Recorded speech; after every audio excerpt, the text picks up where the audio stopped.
মানুষ হয়ে মাকে যদি দিতে না পারিস মান, হাজার শিক্ষা বৃথা হবে, বৃথা সব সম্মান। হাজার শিক্ষা বৃথা হবে, বৃথা সব সম্মান।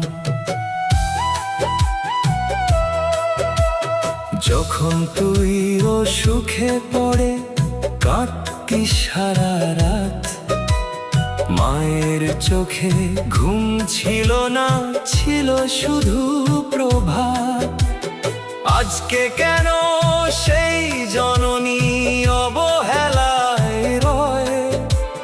মায়ের মতো আপন মানুষ এই জগতে নয়। মায়ের মতো আপন মানুষ এই জগতে নয়।